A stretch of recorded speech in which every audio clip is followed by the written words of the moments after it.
करेंगे साहब। मंगलाचरण करेंगे। ओम नमः सिद्धेभ्यः जय श्री ओम नमः सिद्धेभ्यः जय श्री ओम नमः सिद्धेभ्यः। मंगलम भगवान वीरो मंगलम गौतमो गणी मंगलम कुंद कुंदाद्यो जैन धर्मोस्तु मंगलम। सर्व मंगल मांगल्यम सर्व कल्याण कारकम प्रधानम सर्वधर्माणां जैनम जयतु शासनम। जैनम जयतु शासनम जैनम जयतु शासनम। नमः समय साराय स्वानुभूत्या चकासिते चित स्वभावाय भावाय सर्वभावांतरच्छिदे।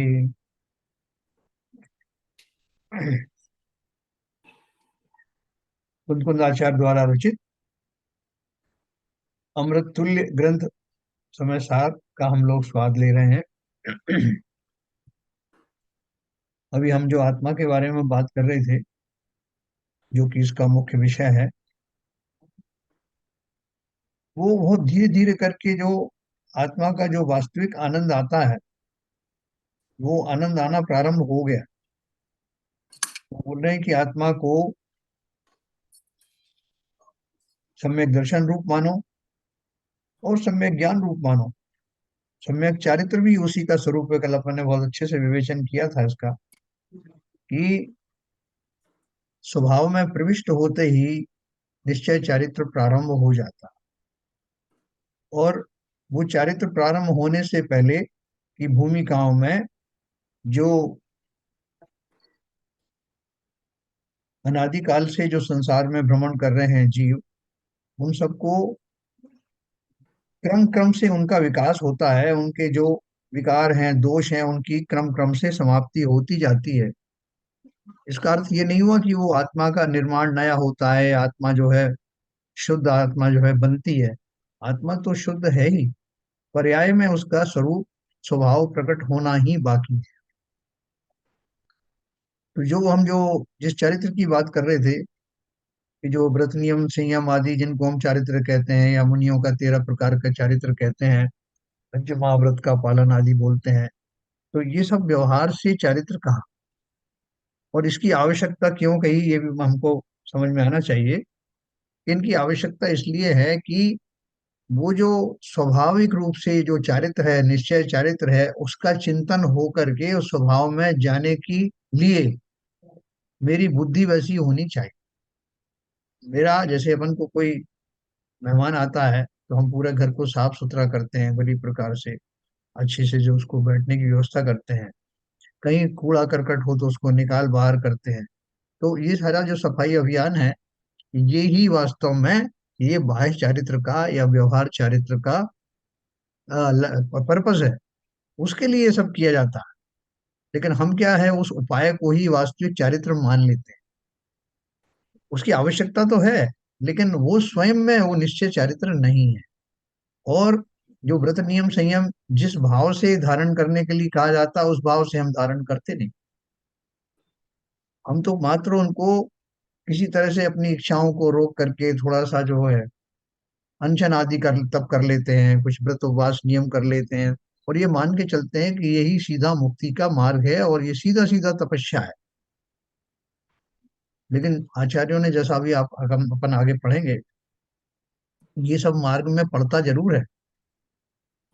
और वो जो चारित्र है, जो कि व्यवहार रूप से जिस चारित्र कहा है, उत्तम कोटि का जो चारित्र है, 28 मूल गुणों सहित जो है पंच महाव्रत आदि का पालन करना, और बहुत सारी जो चीजें हैं समिति गुप्ती आदि का पालन करना, उनमें भी अगर बिना भाव के किया, वो भाव और बिना भाव दोनों से किए जा सकते हैं।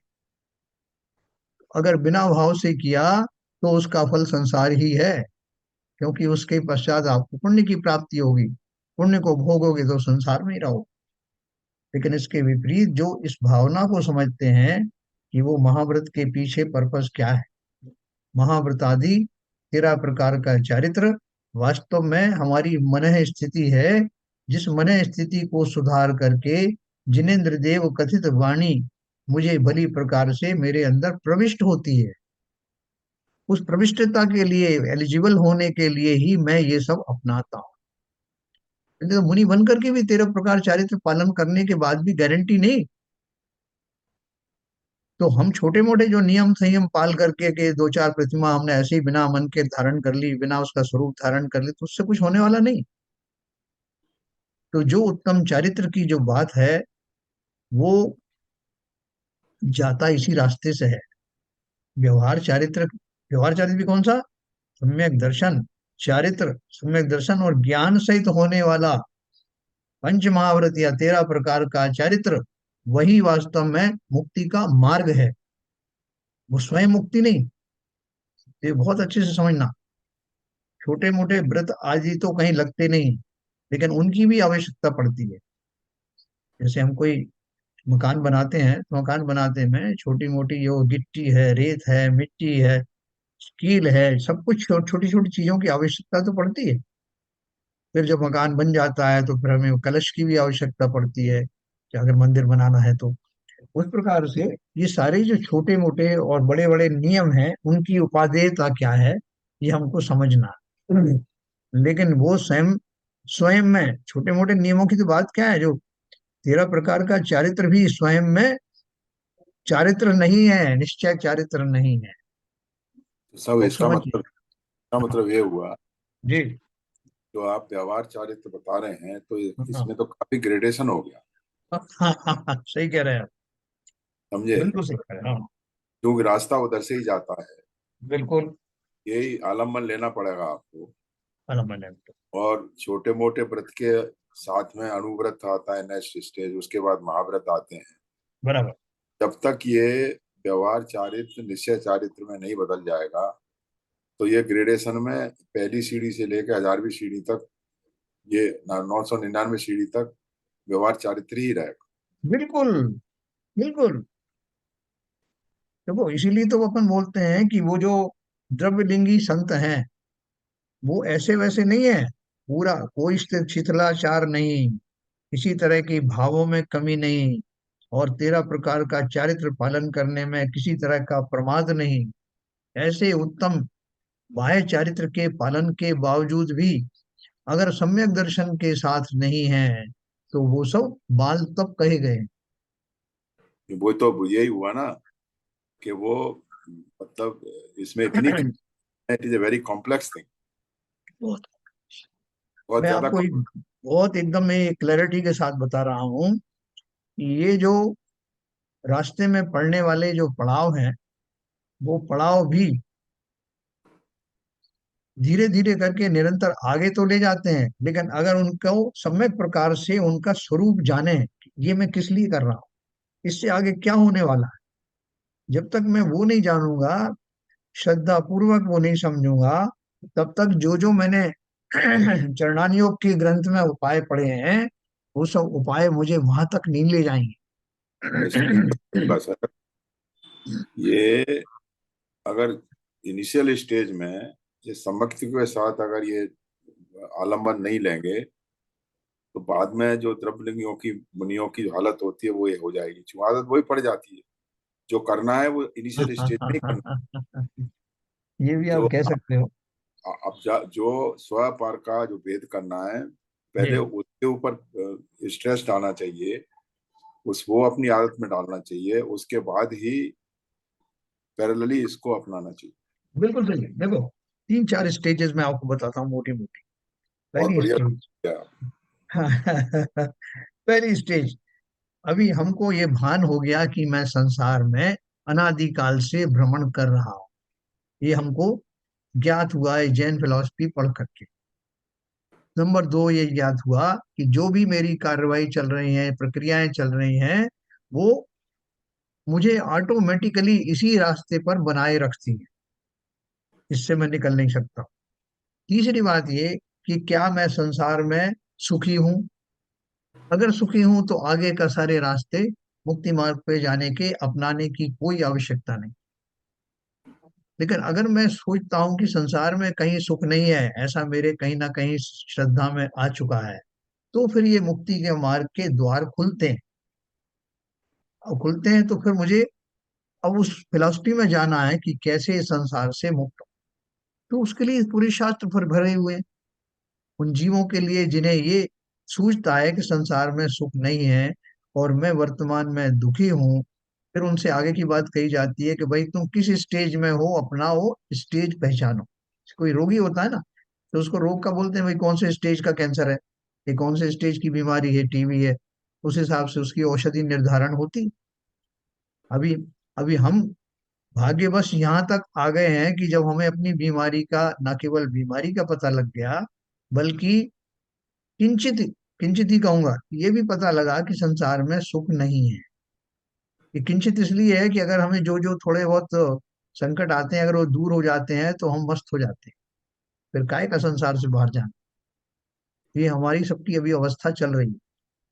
लेकिन उस अवस्था से हट करके जिन्होंने पक्का ये निश्चय कर लिया है कि संसार में कहीं सुख है ही नहीं, जो संसार विषय सुख हो तो तीर्थंकर क्यों त्यागे, जिसने ये पक्का विषय बना लिया है, अब उनके लिए आगे का मार्ग खुलता है। फिर उनसे कहा जाता है कि जिनवाणी में जो कुछ रहस्य दिए हैं, उनको समझने की बुद्धि अभी हमारे पास नहीं है। वो बुद्धि को समझने के लिए, बुद्धि को प्रखर करने के लिए, शुद्ध करने के लिए क्या क्या उपाय किए हैं। तो ये सब जो हमारा है ना, जो अनुव्रत आदि हैं, या अनुव्रत से पहले जो श्रावक के अष्टमूल गुण आदि हैं, रात्रि भोजन नहीं करना, पानी छान के पीना, मंदिर अग्र जाना, ये जो षट आवश्यक हैं, वो सब किस लिए हैं? कि मुझे अपनी उस भूमिका का निर्माण करना है। जब मुझे जिनवाणी वास्तव में समझ में आने लगे, तो ये सारी जितनी भूमिका है, अष्टमूल का पालन, ये सब जो करना, ये अपने आप में धर्म नहीं, पहली बात ये मान लेना। ये तो धर्म को समझने के लिए टूल्स हैं। और जितना जितना मैं अपना अंदर का जो सब शुद्धि करूंगा, उतना उतना जिनवाणी मेरे अंदर में प्रविष्ट होगी। और ज्यो ज्यो जिनवाणी प्रविष्ट होगी, त्यों त्यों मैं धर्म का सच्चा स्वरूप पढ़ करके और उस मार्ग पर आगे बढ़ूंगा। जैसे कोई मंत्र साधना करने वाला है, तो मंत्र साधना वाले को उसको सब बताया जाता है, कैसे बाह्य शुद्धि करना, कैसे अंतर शुद्धि करना। आज वो मोदी जी जो 11 दिन का जो है वो क्यों जो अनुष्ठान कर रहे हैं, क्यों नीचे सो रहे हैं, भूमि शयन कर रहे हैं?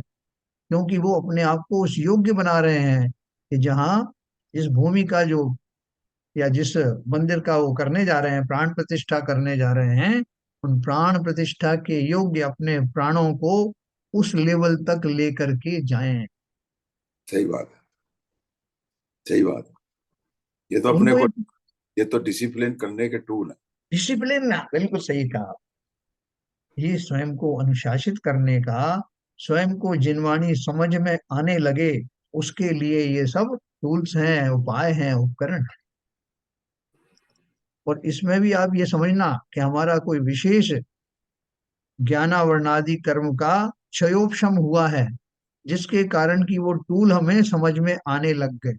हमारी हमारे ज्ञान में आने लगे हैं, हमारी दृष्टि आने में लग गए, नहीं तो आप सोचते नहीं, तुमने कितने लोगों को ज्ञान प्राप्त करने से रोका पूर्व में, कितने लोगों को अंतराय किया।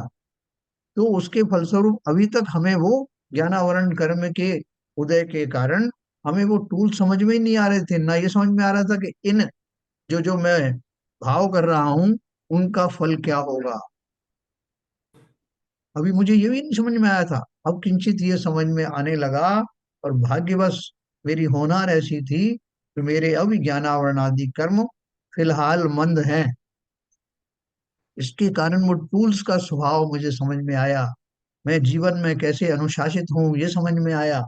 और अभी जैसे सीवीएन साहब ने कहा, ये समझ में आया, ये जो मैं षट आवश्यक श्रावक के जो समझ रहा हूँ, पाल नहीं रहा हूँ, भी समझ रहा हूँ, ये समझ भी साधारण बात नहीं है। ये इसके लिए भी बहुत मैंने पुण्य किए पूर्व में, जिससे ये मुझे भली भांति ये समझ में आने लगा कि ये टूल्स मुझे किसके लिए काम में लेना है। ये बिल्कुल छोटी छोटी सीढ़ियां हैं, जो हमें जो है नेचुरल वे में अपने आप पार हो जाएंगे, उसकी चिंता करने की जरूरत नहीं, लेकिन समझने की आवश्यकता है। मुझे अब ये समझ में आने लगा कि षट आवश्यक, मंदिर जाना, वंदनाएं करना, ये अभक्ष का त्याग आदि करना, ये सब क्या है? ये मैं जिनवाणी को सुनने और समझने के योग्य अपने आप को बना पाऊं, उसके लिए ये किंचित उपाय है। अब जब वो मुझे जिनवाणी समझ में आने लगी, आप देखो कितने लोग हैं, उनके सामने आप जिनवाणी रख दो, कोई वो ना तो पढ़ सकते हैं ना समझ सकते हैं, कोई दूसरा समझाए तब भी उनको समझ में आएगा नहीं, है ना। कहते हैं ना, अशुभ कर्म के उदय से ऐसी गति हो जाए, ऐसी मति हो जाए, हाँ, क्या ऊंघे, क्या ऊंघे की क्या है वो, लड़मरे, क्या उठ घर को जाए। एक बुंदेलखंड में कहावत है कि अशुभ कर्म का उदय हो तो जिनवाणी के समय में या तो ऊँघने लगेगा वो, या किसी से लड़ने लगेगा, या घर चला जाएगा, हाँ, क्या उठ घर को जाए, क्या ऊँघे के लड़मरे, क्या उठ घर को जाए। तो ये सारे जो उपद्रव हैं, ये अशुभ कर्म के उदय से होते हैं। भाग्य से, हमारा जो उत्तम भाग्य है कि हमारी ये दुर्दशाएं कम से कम स्वाध्याय के काल में नहीं होती। हम उन लाखों करोड़ों लोगों से बेहतर हैं। लेकिन इसको यहीं अपने समापन नहीं कर दे तो बहुत शुरुआत है। पूर्व में अगर हमने किसी का तिरस्कार नहीं किया, उसको अंतराय नहीं किया, उसके ज्ञान आदि में हम बाधक नहीं बने, तो ही ज्ञान का ये अनुष्ठान हमारे लिए आगे बढ़ने का कारण बनेगा।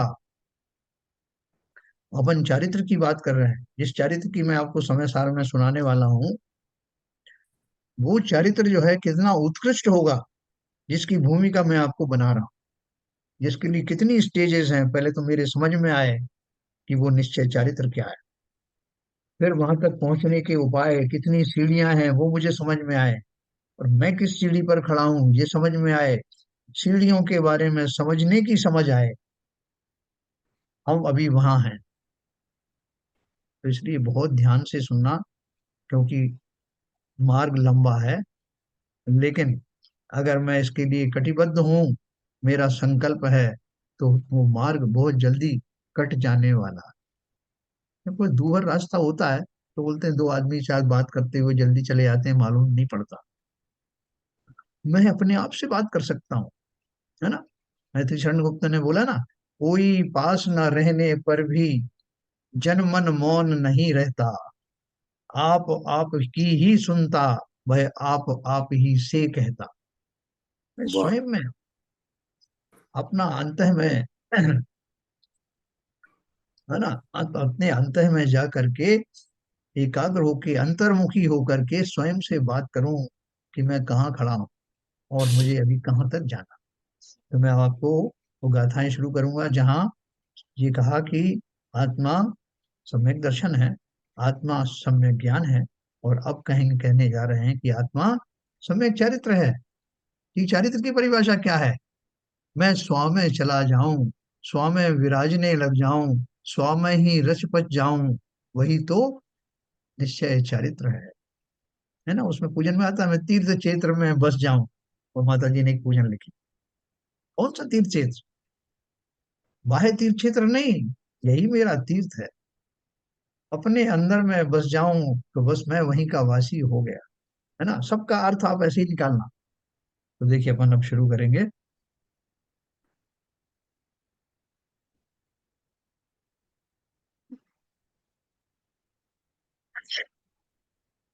ये अपन ने जो कल, ये जो पढ़ी थी गाथा, उस गाथा का अपन ने भावार्थ पढ़ा था, वहां से फिर शुरू करूंगा।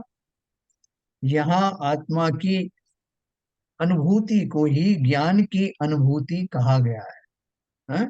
आत्मा की अनुभूति मतलब ज्ञान की अनुभूति क्यों कहा है? ये हम सब जानते हैं, क्योंकि मैं ही ज्ञान हूँ, मैं ही चेतन हूँ। तो यहाँ आत्मा की अनुभूति को ही ज्ञान की अनुभूति कहा गया है। अज्ञानी जन ज्ञेयों में ही, इंद्रिय ज्ञान के विषयों में ही लुब्ध हो रहे हैं। वे इंद्रिय ज्ञान के विषयों से अनेकाकार हुए ज्ञान को ही ज्ञेय मात्र आस्वादन करते हैं, परंतु ज्ञेयों से भिन्न ज्ञान मात्र का आस्वादन नहीं करते हैं। और जो ज्ञानी हैं, ज्ञेयों में आसक्त नहीं हैं, वे ज्ञेयों से भिन्न एकाकार ज्ञान का ही आस्वाद लेते हैं। जैसे शाकों से भिन्न, शाक मतलब साग, नमक की डली का अचार मात्र स्वाद आता है, उसी प्रकार आस्वाद लेते हैं, क्योंकि जो ज्ञान है सो आत्मा है, और जो आत्मा है सो ज्ञान है। अपन क्या करते हैं कि साहब उनको केमिस्ट्री का अच्छा नॉलेज है, अच्छा ज्ञान है, केमिस्ट्री तो गणित का अच्छा ज्ञान है ना। अपन उन विषयों को, उन ज्ञेयों को ही ज्ञान मानते हैं, उन ज्ञेयों को जानने मात्र इतना ही ज्ञान है, और उसी को ज्ञान कहते हैं। ऐसा इनको कुछ भी ज्ञान नहीं।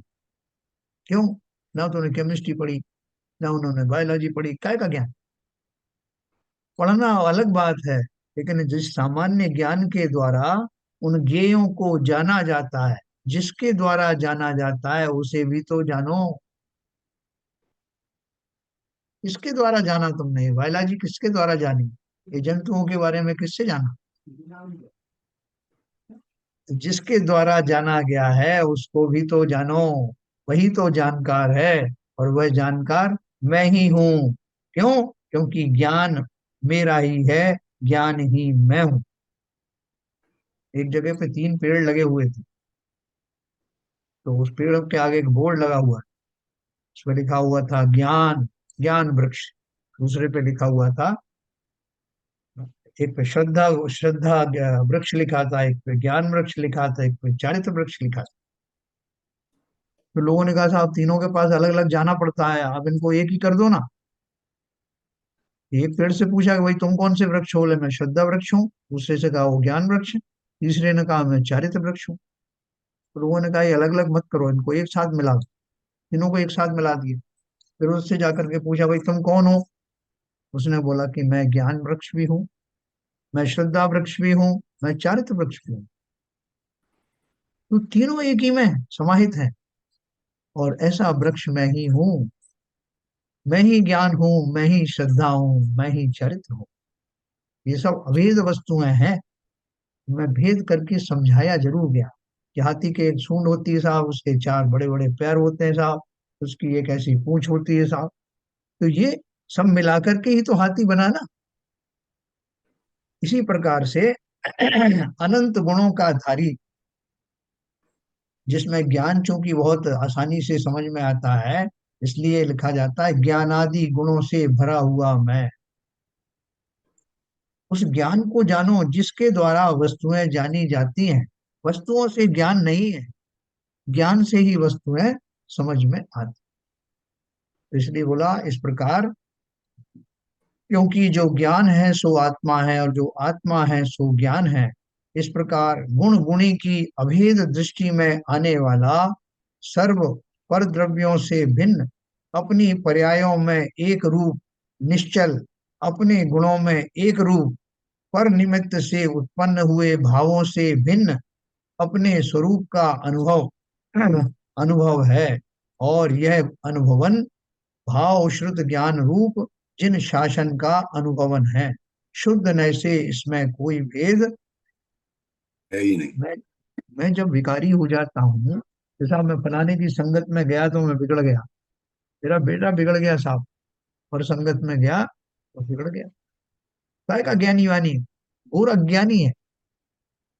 तो ये शब्द हम किस लिए कहते हैं कि उसका जो ज्ञान गुण है वो दूसरे विषयों में लग गया। अज्ञानी भी मैं इसलिए कह रहा हूं, ऐसे नहीं कि ज्ञान उसका निकल ही गया, क्योंकि ज्ञान का उपयोग सही दिशा में नहीं चल रहा, इसलिए मैं उसको अज्ञानी कहता हूँ। अंजन अंजन चोर की बात अपन करें, तो जो राजकुमार था कालांतर में सप्त व्यसनी हो गया, और सप्त व्यसनी होने के बाद भी उसके संस्कार कहीं ना कहीं तो थे, जिन्होंने उन सप्त व्यसनों की धारा को बदल करके उसे मुक्ति मार्ग में स्थापित कर दिया। सोच सकता है क्या? इतना बड़ा व्यसनी होने के बाद भी मोक्ष में आज उसकी उदाहरण दी जाए। तो हमारा बिगड़ा कुछ भी नहीं, लेकिन चिंता चिंता तो हो जाती है ना स्वाभाविक सा, मेरा बच्चा बिगड़ रहा है, पता नहीं कहाँ जाएगा, क्या होगा। उसी प्रकार से बच्चे की तो छोड़ो, हम स्वयं भी बिगड़ गए थे, बिगड़े चले जा रहे थे। तो हमसे किसी ने कहा कि बिगड़ो मत, है, बिगड़िए मत बल्कि बनिए। तो इसलिए तो बनिया कहाँ ज्ञानियों को, ये बनिए हैं जिन्होंने कुछ बनने की ताकत आजमाई, वो सब बनिए हैं। तो क्या बोल रहे हैं कि गुण गुणी का भेद मत करना, कि ज्ञान मुझ में है, ये ज्ञान गुण है, ज्ञान का धारी मैं हूं इसलिए मैं ज्ञानी हूँ। जो जहाँ पाया जाता है उसके गुणों का वर्णन किया जाता है। और आत्मा में अनंत गुण है, उनमें से जो सार्वजनिक रूप से दिखाई देते हैं उसके कारण उसको पहचाना जाता है। कहीं एक जीव पड़ा हुआ है, अब क्या कोई बाहर से कोई जीव आकर के कोई नदी का पानी का जीव बड़ा सा मगर वगैरह आकर के कहीं टैंक में आ गया, तो अपन देखते हैं कि ये जीवित है कि नहीं। तो अपन उसको टच करते हैं, तरह तरह से ही देखते हैं, हाँ अगर उसमें किसी भी तरह की चेतना दिखाई दी तो हम कह देते हैं कि ये जीवित है। जीवित है या ये जीव है, कोई रस्सी वस्सी तो नहीं है, कोई आर्टिफिशियल तो नहीं है। तो उस चैतन्य गुण से, चेतना के गुण से हम उसको पहचानते हैं। उसी प्रकार से आत्मा के ये समस्त गुण उसकी पहचान है। उनमें से जो प्रमुख हैं, चैतन्य आदि हैं, ज्ञान आदि गुण हैं, उनको प्रमुखता से कहा जाता है। शुद्ध न से इसमें कोई भेद नहीं है। अब इसी अर्थ का कलश रूप काव्य कहते हैं। देखो, बहुत धीरे धीरे करके शनै शनै आचार्य हमको वहां ले जा रहे हैं, जहां पहुंच करके हमको लगेगा कि हमें पता नहीं अचानक से यहाँ कैसे आ गए। तो देखो, ये उन्होंने श्लोक लिखा है अगली गाथा के पहले।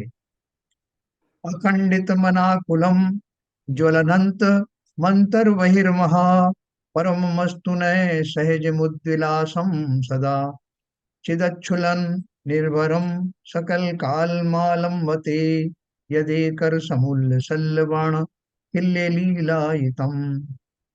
एष ज्ञान घनो नित्यमात्मा सिद्धिमभीप्सुभिः साध्य साधक भावेन युधे कई समुपास्याताम।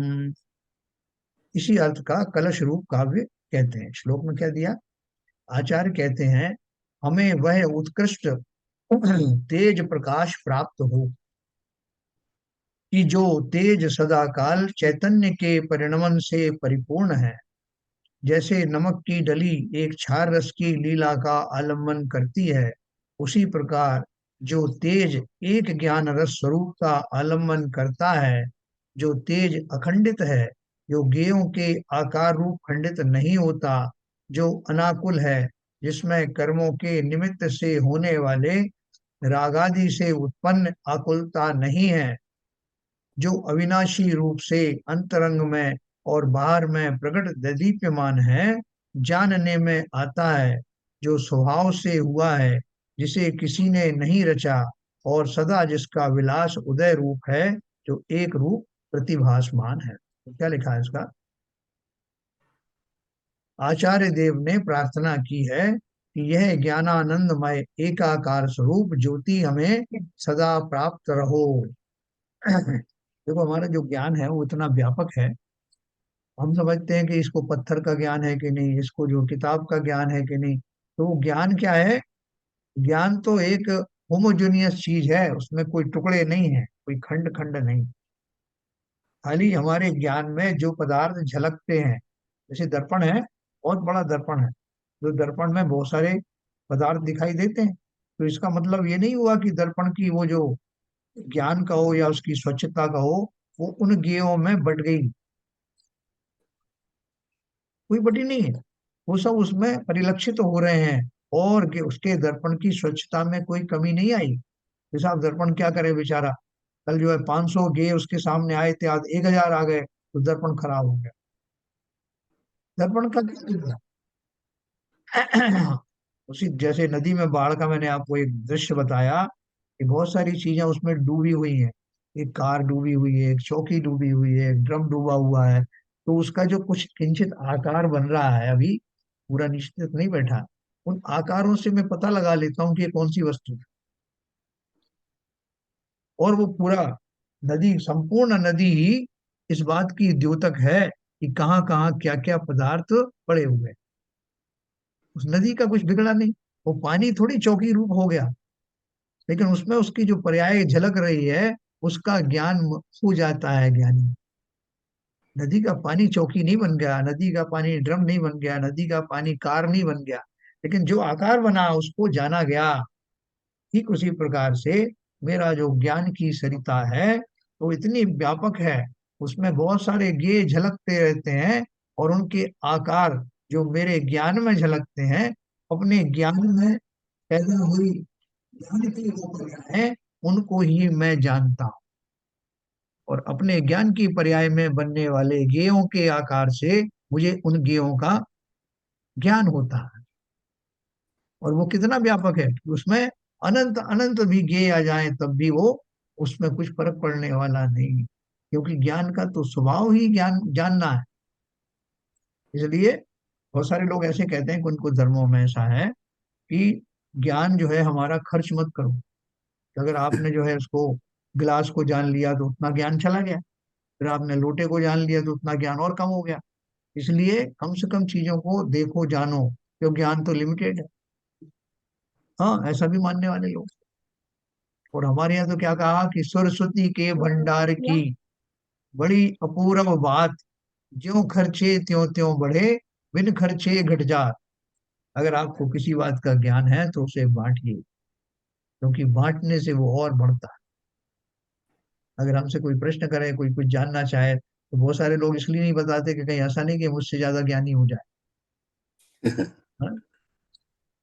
तो इस बात का विशेष ध्यान रखना, और कभी अपना कभी श्रेय खुद मत लेना।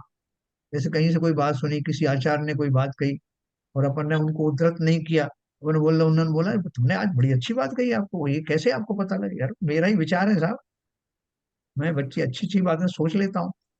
किसी ने कहा हो, अपन उसको उद्धृत ना करें तो ये उद्दंडता है, और इसकी सजा मिलती है।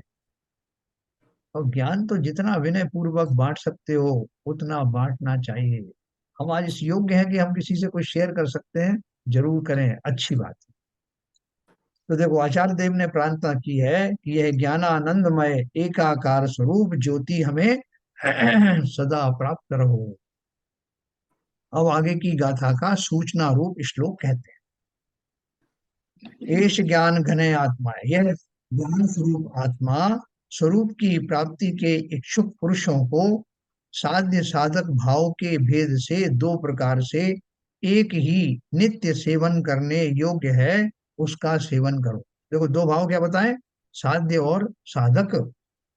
आत्मा तो ज्ञान स्वरूप एक ही है, परंतु उसका पूर्ण रूप साध्य भाव है और अपूर्ण रूप साधक भाव है। हर एक चीज कैसी होता है कि साहब मैं तो अभी साधक हूँ, मैं तो अभी सीख रहा हूँ, मैं तो अभी रंगरूट हूँ, है।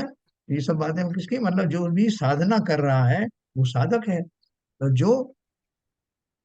जो साधना जिसकी पूर्ण हो चुकी है उसने उसको साध्य कर लिया, जिसकी साधना करनी थी। ऐसे भाव भेद से दो प्रकार से एक का ही सेवन करना चाहिए। और दर्शन ज्ञान चारित्र रूप साधक भाव हैं, यह इस गाथा में कहते हैं। ठीक है, साधक भाव है ना ये तीनों। तो कैसे हैं तीनों?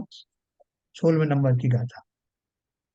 दंशन नाण चरितानि सेवितमाणि साहुणा नित्यम, तानि पुनजान तिन्निवि अपाणम चेव निश्चय दो।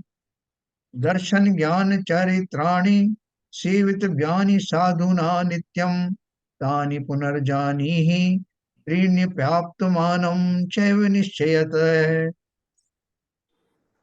हिंदी में है, दर्शन सहित नित्य ज्ञान अरु चारित्र साधु सेविये, पर ये तीनों आत्मा ही केवल जान निश्चय दृष्टि में। बोले ज्ञान अरु चारित्र ये सब दर्शन सहित, ये क्या है? ये ज्ञान ही है, ये आत्मा ही तो है। गाथा का अर्थ दिया है साधु पुरुष को दर्शन ज्ञान और चारित्र सदा सेवन करने योग्य है। और उन तीनों को निश्चय नय से एक आत्मा ही जानो। साधु कौन होते हैं? साधक को ही साधु कहते हैं। साधना कर रहे हैं ना, वो सही साधक हैं। हम तो उन साधकों के भी अनुचर हैं। है, वाया वाया जाना, तो हम तो उनके भी अनुचर हैं। यह आत्मा जिस भाव से साध्य तथा साधन हो, उस भाव से ही नित्य सेवन करने योग्य है। इस प्रकार स्वयं विचार करके दूसरों को व्यवहार से प्रतिपादन करते हैं कि साधु पुरुष को दर्शन, ज्ञान, चारित्र सदा सेवन करने योग्य है? साधु पुरुष को, तो हमको नहीं है क्या? बोले साधु पुरुष को दर्शन, ज्ञान, चारित्र सदा सेवन करने योग्य है। साधु मतलब जो भी साधक हैं। किंतु परमार्थ से देखा जाए तो यह तीनों एक आत्मा ही तो है, क्योंकि ये अन्य वस्तु नहीं है, किंतु आत्मा की ही पर्याय है, आत्मा की दशा है। मैं ही साधक हूँ और मैं ही साध्य हूँ। वर्तमान में तो मैं बहुत बड़ा साधक भी नहीं हूँ, लेकिन साधक बनने की अभिलाषा लिए हुए उन छोटी छोटी साधनाओं को करके बड़ा साधक बनने जा रहा। तो बोले जैसे किसी देवदत्त नामक पुरुष के ज्ञान, श्रद्धान और आचरण देवदत्त के स्वभाव का उल्लंघन न करने से देवदत्त ही है, अन्य वस्तु नहीं। इसी प्रकार आत्मा में भी आत्मा के ज्ञान, श्रद्धान और आचरण आत्मा के स्वभाव का उल्लंघन न करने से आत्मा ही है, अन्य वस्तु नहीं। है ना? जैसे बोल रहे ना, देवदत्त का उदाहरण दिया कि देवदत्त पुरुष है, तो उसका जो भी स्वभाव है उसी का वर्णन हो रहा है। जैसे हम एक किसी व्यक्ति का वर्णन करें कि साहब जिसके हाथ में, एक व्यक्ति देखा, उसका नाम हमें पता नहीं, याद नहीं आ रहा है, लेकिन उसके हाथ में जो है धनुष बड़ा शोभायमान होता है, और वो अपनी मर्यादाओं का पालन करने के लिए मर्यादा पुरुषोत्तम कहा जाता है। और वो अत्यंत ज्ञान का धारी और बहुत संयमित जीवन जीने वाला, सबका परोपकार करने वाला ऐसा व्यक्ति था, जिन्होंने, जिसके राज्य में कभी ताले नहीं लगते थे, ऐसा हमने वर्णन किया। तो किसी ने कहा "अच्छा, समझ गए आप किसकी बात कर रहे हो। हाँ हाँ हाँ, आप रामचंद्र जी की बात कर रहे हो। अरे तुम्हें कैसे पता लगा? अरे जो गुण आपने वर्णन किए वो उसी में है, इसमें क्या पूछने की बात। उसी प्रकार से अगर आत्मा की बात करते हैं, उसके गुणों के, अलग अलग गुणों की बात करते हैं, तो मैं आत्मा की ही तो बात कर रहा हूँ भाई। है? तो उन्होंने बोला इसी प्रकार आत्मा में भी आत्मा के ज्ञान, श्रद्धान और आचरण आत्मा के स्वभाव का उल्लंघन न करने से आत्मा ही है, अन्य वस्तु नहीं। तो वैसा ऐसी वस्तु बताओ जिसमें ज्ञान, श्रद्धा, ज्ञान और चारित्र हो, श्रद्धान हो, और जो किसी से कटे जरे नहीं, किसी से प्रभावित ना हो, उस वस्तु का नाम बताओ। तो जिसने जाना है किंचित थोड़ा सा अभ्यास करके बता देगा कि आत्मा की बात कर रहे हैं आप। इसलिए यह स्वयमेव सिद्ध होता है कि एक आत्मा ही सेवन करने योग्य है। भावार्थ है दर्शन, ज्ञान, चारित्र तीनों आत्मा की ही पर्याय हैं, कोई भिन्न वस्तु नहीं है। इसलिए साधु पुरुषों को एक आत्मा का ही सेवन करना यह निश्चय है, और व्यवहार से दूसरों को भी यही उपदेश करना चाहिए। हैं, किसकी आत्मा की बात कर रहे हैं? देखो कितना बढ़िया दर्शन है, जिसमें दूसरे की आत्मा की का चिंतन करने की बात नहीं। दूसरे ग्रंथों में तो आपको मिल जाएगा कि कृष्ण जी ने कहा कि मेरी पूजा करो, जो मेरी शरण में आ गया उसका मैं भला कर देता हूँ। ऐसा हमारे यहाँ किसी ने भी नहीं कहा। तीर्थंकरों में ने भी नहीं कहा गया मेरी शरण में आ जाओ, किसी आचार्य ने भी नहीं कहा। लेकिन क्या कहा, सब अपनी अपनी शरण में चले जाओ, और अपनी शरण में जा करके ही स्व का भला कर सकते हैं। ऊपर ऊपर से हम जानते हैं ना कि खुद खाए बिना खुद पेट नहीं भरता। मैं खाऊं, मेरे बेटा को भोजन मिल जाए, मेरी पत्नी को मिल जाए, तो वो हो नहीं सकता। प्रत्यक्ष में हम देखते हैं कि जो खाता है उसी के पेट में जाता। उसी प्रकार से ये आत्मा है, आत्मा का, स्वयं की आत्मा का सेवन करने से ही जीव सुखी होगा, किसी और की बैटरी से ऑपरेट नहीं होता मैं। देखो आगे लिखा, अब इसी अर्थ का कलश रूप श्लोक कहते हैं। दर्शन ज्ञान चारित्र स्त्रीत्वा देकत्वतः स्वयं मेचको अमेचकश्चापि सममात्मा प्रमाणतः। दर्शन ज्ञान चरित्र स्त्रिभिः परिणत परिणततः एको अपि त्रिस्वभावत्वा द्वय व्यवहारेण मेचकः। परमार्थेन तु व्यक्त ज्ञातृत्व ज्योतिषैककः सर्वभावांतरध्वंसी स्वभावत्व स्वभावत्वाद मेचकः। श्लोक अर्थ दिया है, प्रमाण दृष्टि से देखा जाए तो यह आत्मा एक ही साथ अनेक अवस्था रूप मेचक भी है और एक अवस्था रूप अमेचक भी है। दर्शन ज्ञान चारित्र त्रित्वात्, क्योंकि इसे दर्शन ज्ञान चारित्र से तो तीन पना है, और अपने से अपने को एकत्व है। ये तीन जो चीजें बताई ना, प्रमुख चीजें, दर्शन ज्ञान चारित्र, ये भेद करके बताई है, लेकिन ये अंतर में सब मिली जुली ही दशाएं हैं। जब मेचक भावार्थ, और हाँ इसका अर्थ आएगा ऐसे वगैरह। प्रमाण दृष्टि में तीन काल स्वरूप वस्तु द्रव्य पर्याय रूप देखी जाती है, इसलिए आत्मा को भी एक ही साथ एक अनेक स्वरूप देखना चाहिए। देखो ऊपर लिखा है, एक ही साथ अनेक अवस्था रूप अर्थात मेचक, और एक अवस्था रूप अमेचक, मतलब अनेक रूप में दिखाई देता है पर है सब एक ही। जैसे मैंने आपको पानी का उदाहरण दिया था कि पानी अलग अलग पात्रों में रख दिया गया, तो मुझे दिखाई दे रहा है कि ये इस कुंड में जो पानी भरा है वो अलग है, उस कुंड में पानी भरा है वो अलग है। और वो कुंड भी कैसे हैं, मैं अगर सात तत्वों को ऊपर घटित करूं तो वो पानी ऊपर से सब में एक जैसा नहीं दिखाई दे रहा।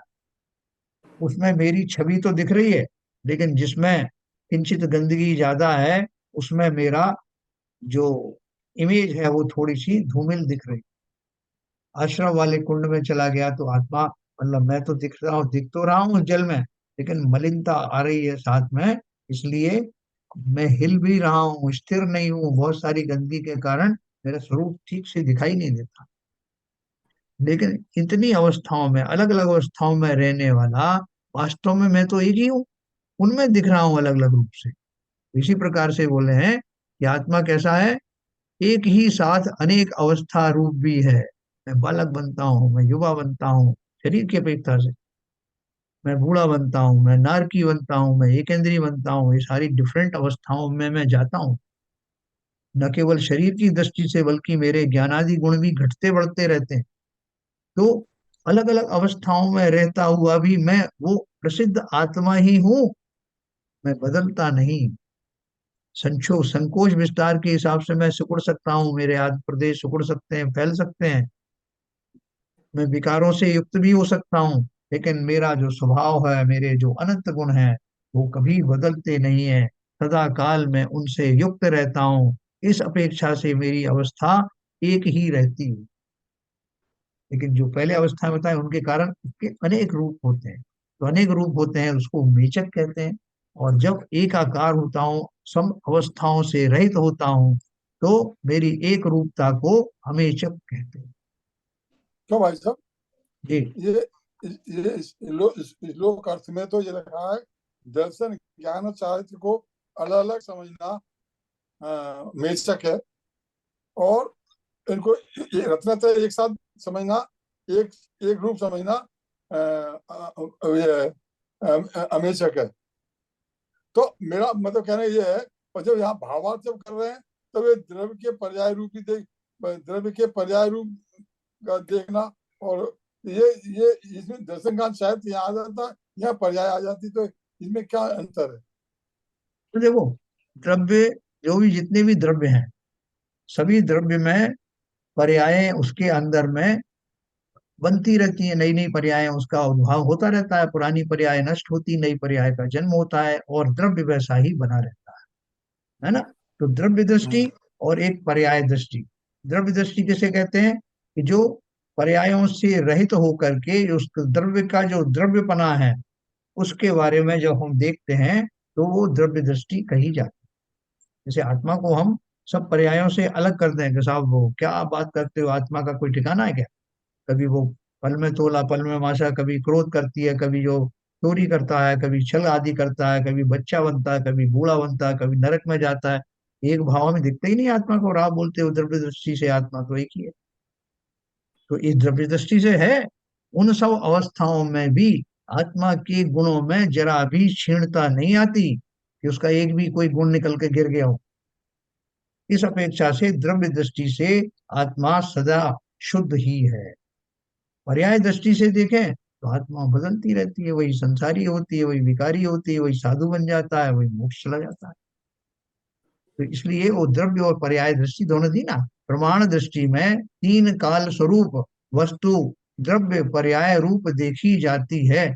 इसलिए आत्मा को भी एक ही साथ एक और अनेक स्वरूप देखना चाहिए।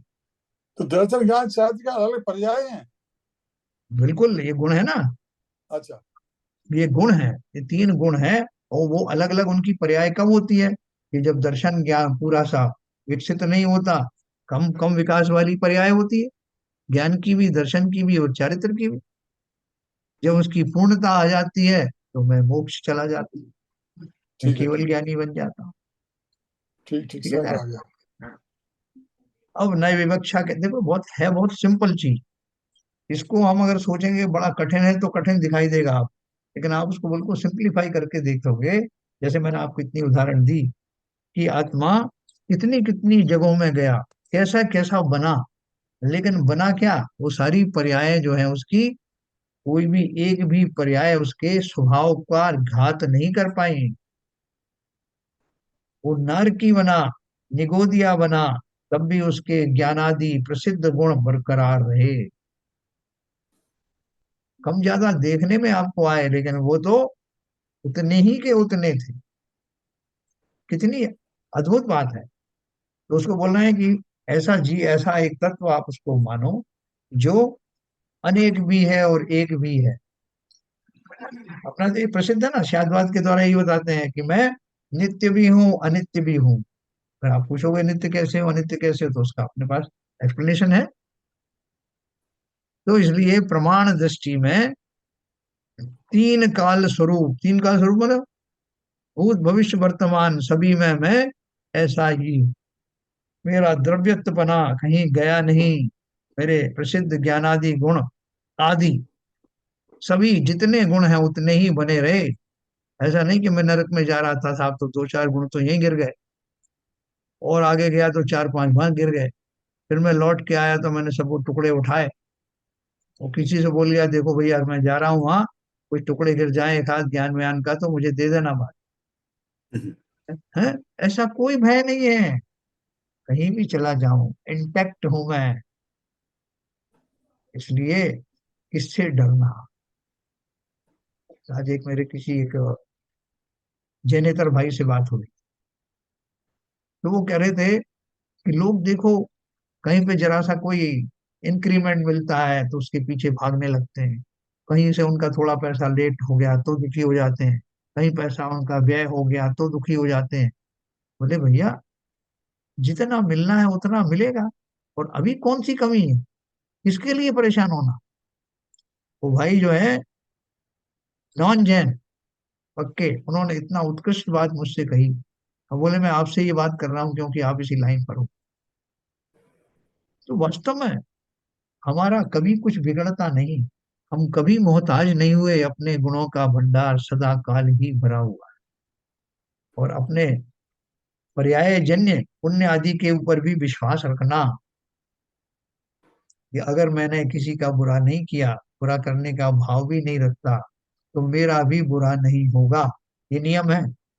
आप बोलोगे साहब क्या बात कर रहे हो, मैंने किसी का बुरा नहीं किया लेकिन मेरा बहुत बुरा हुआ, मेरा एक्सीडेंट हो गया, मेरा फलाना हो गया, और मैंने सबका भला किया, आज तक किसी को दुखी नहीं किया है।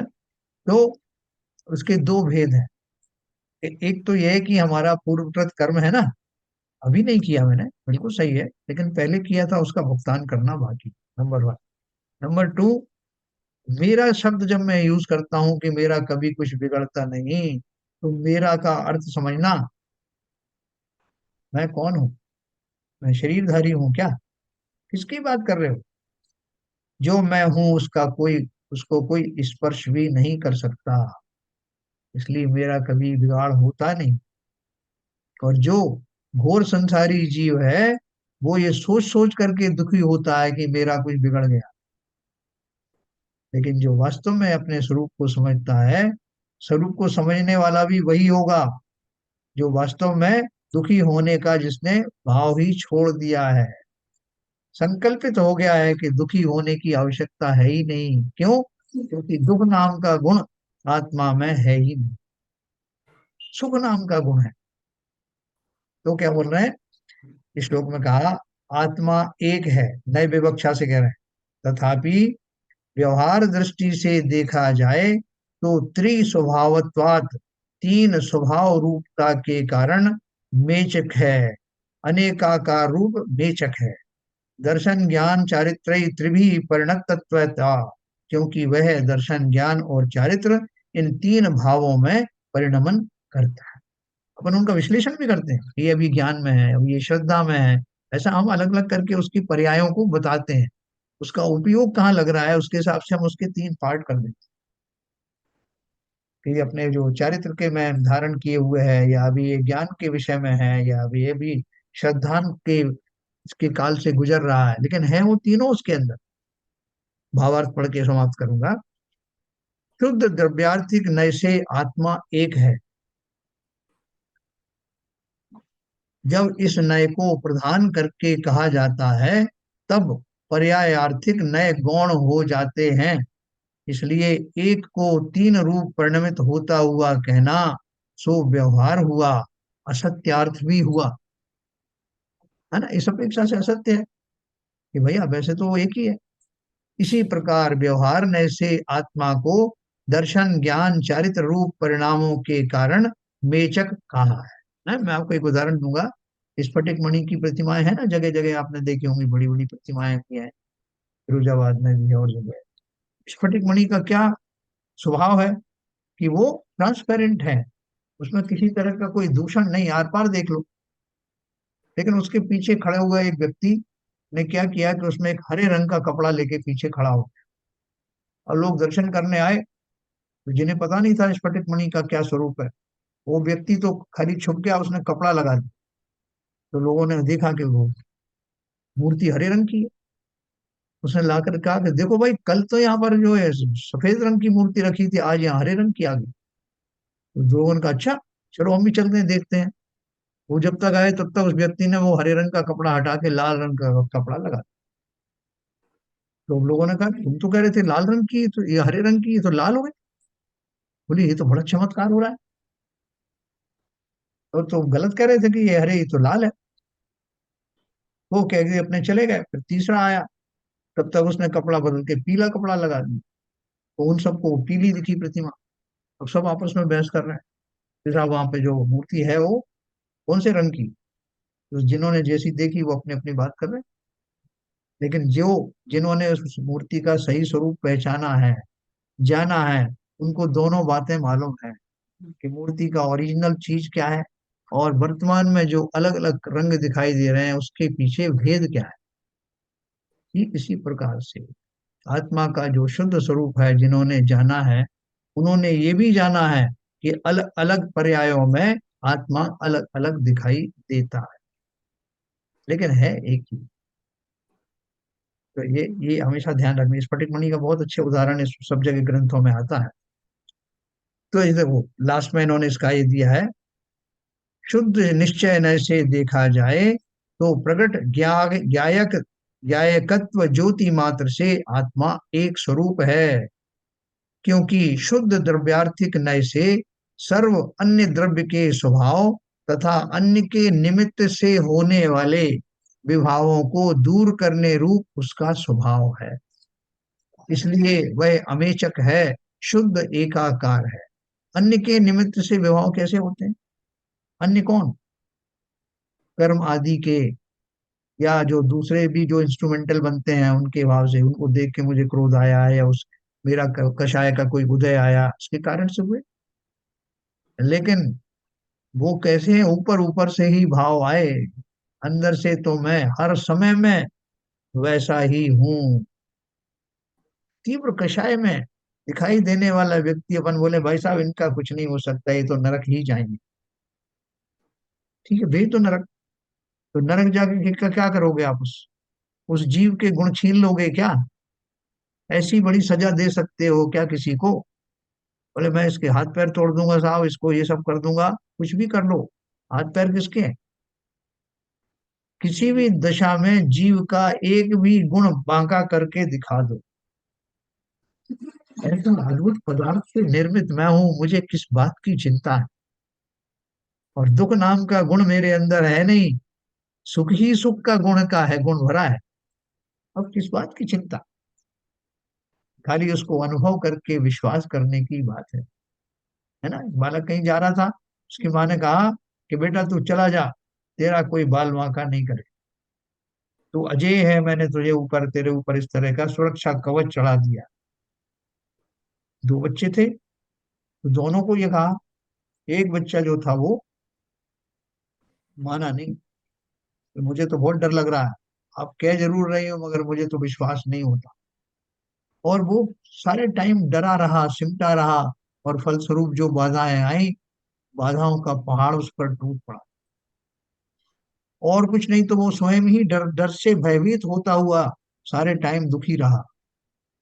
लेकिन दूसरे ने आशीर्वाद को सम्यक माना, और निर्भय होकर के, निर्भीक होकर के सब बाधाओं का सामना करता रहा। आगे भी करता रहूंगा, ऐसा निर्भीक पना उसमें विद्यमान बना रहा। ऐसे ही जिसने आत्मा को, उसके एकत्व पने को स्वीकारा, उनकी पर्यायों को छोड़कर उसके अभेद स्वरूप को दृष्टिगोचर किया, वो संसार से ही निकल गया, वह आवाज हो गया। आवाज निकल गई। हाँ, पिछले हाँ, सेंटेंस की पूरी आवाज ऑन हो गई। हाँ हो सकता है। तो अभी आ रही। हाँ, अभी आ रही है। हाँ, तो बोल रहे हैं कि इस तरह से जिसने आत्मा के सही स्वरूप को जान लिया, वो निर्भीक हो गया। मेरा कुछ भी बाल वांका हो नहीं सकता। लेकिन जो इस निर्भीक पने को स्वीकार कर लेगा, वो विभाव वाला नहीं रहेगा। आप बोलो साहब ये बड़ा दुष्ट है, इसने इस बात को रियलाइज कर लिया कि आत्मा कभी मरती नहीं। बिल्कुल नहीं कर सकता वो। जो दुष्ट प्रकृति का है, जो हिंसक प्रवृत्ति का है, वो हिंसक है ही इसलिए कि वो जानता है कि एक द्रव्य दूसरे द्रव्य का सब कुछ कर सकता है। वो कभी निर्भीक होगा नहीं, वो हिंसा कर ही इसलिए रहा है। लेकिन निर्भीक होने वाला वही व्यक्ति होगा जिसके अंदर से विकारी भाव समाप्त। अगर हमें भी वो आत्मा का स्वरूप वैसा दिखाई देने लगा है जैसा कि उसका है, तो समझ लो कि हमारे अच्छे दिन आने वाले। ठीक है, तो आज अपन इतना ही करेंगे। 18वां नंबर का ही हम नहीं पढ़ा श्लोक, कल इसके आगे देखेंगे।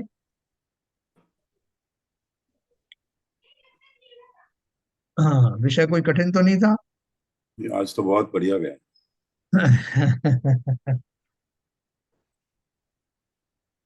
देखो मुझे भी नहीं लग रहा था कि समय सार की इन गाथाओं को इतनी आसानी से समझा और समझाया जा सकता है।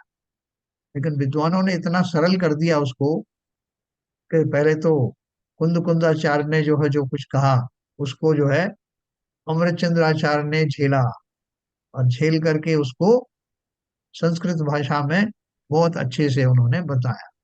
फिर इतने उतने बने हिम्मत लाल शाह जैसे जो है, बहुत सारे जो है हिंदी के टीकाकार आए, उन्होंने हिंदी में उसको और सरल किया।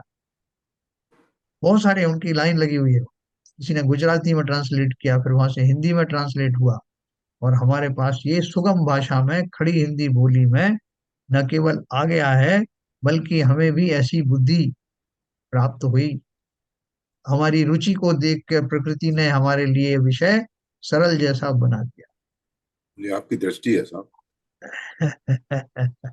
टीका पढ़ रहा है। बहुत उत्तम, बहुत उत्तम।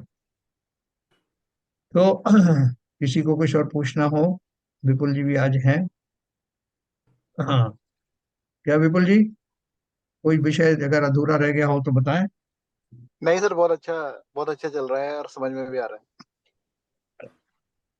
देखो ये धीरे धीरे समझ करके, जैसे हम कोई नदी में जा रहे हो ना, पार कर रहे हो, तो हमको हमारा जो एनकरेजमेंट करने के लिए कोई कहे कि थोड़ा सा और आगे आओ, थोड़ा सा और आगे आओ, तो भाई साहब हमें तो जो है उस पार जाना सा डर लग रहा है, नहीं नहीं ठीक है उस पार मत जाओ, अभी यहीं तक आ जाओ, मैं जहां जहां आपको बुला रहा हूँ, इशारा कर रहा हूँ, वहां वहां चले जाओ। वो बढ़ते बढ़ते कब मैं मझधार में आ गया, और मझधार से भी निकल करके कब उस किनारे पर आ लगा, मुझे पता ही नहीं चला। ठीक उसी प्रकार जिनवाणी हमें पुकार रही है, संदेशा दे रही है कि भाई साहब अब दिल्ली दूर नहीं है, तो थोड़ा सा आगे बढ़ना है, तो निरंतर चलते रहो, अवश्य ही किनारा आएगा। ठीक है सर, तो आज कौन जिनवाणी स्तुति करेगा? संजय प्रकाश। हाँ सर। संजय प्रकाश जिनवाणी स्तुति करेगा।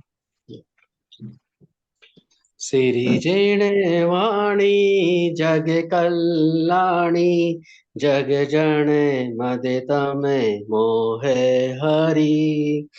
जन मन हारी गण हरे हारी, जम जरा भवे रोगे हरि। तेथैराणं दिव्य जुड़िम जो पड़ै सुड़ै मय्ये धारै। प्राणं सोखे मणन्तं धैर्ये, सासदे मोखे पदं पावै। सासदे मोखे पदं पावै। जिनवाणी माता की जय। जय।